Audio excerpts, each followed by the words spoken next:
Les conséquences de la suspension de la réforme des retraites proposée au Parlement par Sébastien Lecornu hier lors de son discours de politique générale. Bonjour Christophe Dansette. Bonjour Pauline. Qu'est-ce que ça veut dire concrètement ? D'abord, c'est un symbole puisqu'il s'agit de la réforme phare du deuxième quinquennat d'Emmanuel Macron. Peut-être même la seule réforme passée, en tout cas importante, passée depuis sa seconde élection. Et elle est suspendue jusqu'après la présidentielle. Alors, suspendue, ça veut dire pas abrogée, mais très concrètement, ça veut dire que l'application de la réforme qui avait commencé à entrer en vigueur en septembre 2023 est gelée à partir de presque aujourd'hui, on va le voir sur un graphique. On ne revient donc pas à l'âge de 62 ans d'âge légal qui prévalait avant la réforme, mais on reste figé donc à cette date d'aujourd'hui, c'est-à-dire à un âge légal de 62 ans et 9 mois et une durée de cotisation, parce que ça c'est un autre point important, la durée de cotisation ça va être pris en compte aussi à 170 trimestres, c'est-à-dire 42 ans et demi de travail. Tout ce qui devait suivre, c'est-à-dire aller jusqu'à 64 ans et 172 trimestres, est mis entre parenthèses, au moins jusqu'à la présidentielle de 2027, c'est-à-dire le 1er janvier 2028, à moins que ça soit abrogé d'ici là ou après. Les bénéficiaires sont donc les générations nées en 1964 et 1965, dans une moindre mesure aussi, celles qui sont nées en 1966, 1967 et 1968 au total. Et on va le voir là en infographie, ce sont 3,5 millions de Français au maximum qui pourraient donc partir plus tôt que prévu finalement. Satisfaction du côté des syndicats, à commencer par la CFDT, déception du côté du patronat. Écoutez. On a toujours évoqué cette réforme comme une blessure démocratique. Vous savez qu'elle n'est pas passée, elle n'a jamais été digérée. Elle n'est pas passée, elle est passée par 49.3 selon les règles de la Ve République. Démocratiquement, ça a laissé une blessure extrêmement importante. Cette suspension, elle est inédite, elle est absolument inédite. Pour la CFDT, c'est une victoire, il n'y a pas photo. Oui. Moi, je vais exprimer une forme de tristesse pour le pays, pas pour moi personnellement, et d'inquiétude.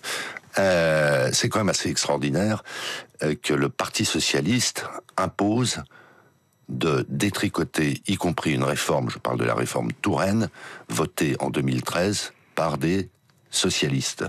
On est dans un monde parallèle, donc que voulez-vous? Nous, on va s'adapter, bien sûr, le MEDEF assumera ses responsabilités de première organisation patronale, mais ça n'enlève rien à tout ce que je viens de vous dire. Voilà, Patrick Martin qui se dit déçu parce qu'il voit les conséquences sur les finances publiques. Alors, combien va coûter cette suspension ?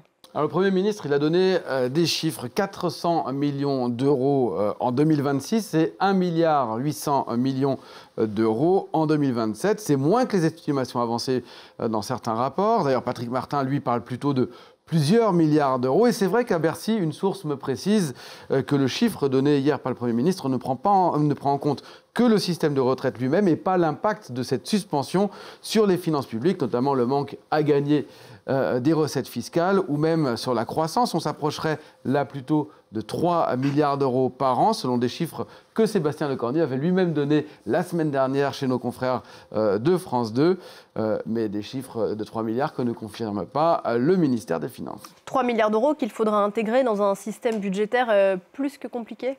Oui, on a de la dette, on a du déficit, l'un d'ailleurs ne va pas sans l'autre. La dette publique, elle dépasse désormais les 3 400 milliards d'euros, soit 115,6% du PIB. C'était le chiffre du mois de juin. C'est beaucoup trop. Et le déficit public, lui, il devrait redescendre à 5,4% cette année, après avoir été à 5,8% l'année dernière. Aucun pays de la zone euro ne fait pire que nous.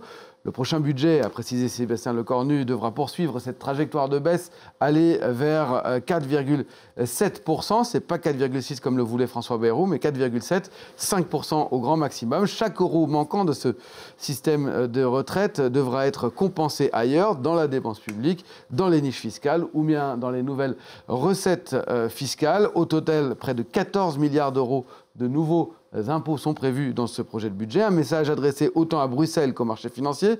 Ce budget 2026, il sera débattu par le Parlement, 149.3 avec des amendements, et les socialistes évoquent ce matin, pourquoi pas, le retour, la réintroduction d'une possible taxe Zuckman. Les débats promettent d'être agités. Et qu'en est-il de la suite pour la réforme des retraites ?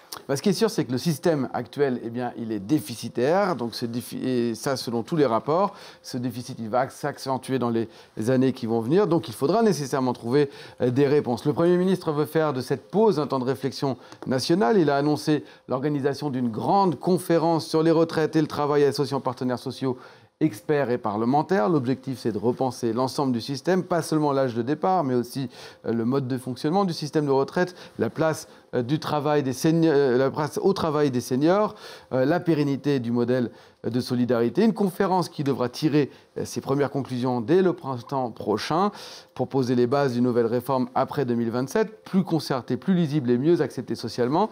Ce qui fait penser, on a vu les images là à l'instant que je vous ai mises, à quelque chose qu'on a déjà vu peut-être, le conclave qu'avait lancé François Bayrou, 3 mois de concertation qui avaient abouti sur absolument rien. Alors est-ce que ce nouveau rendez-vous pourrait se solder différemment ? Eh bien c'est toute la question, Pauline. À suivre, merci.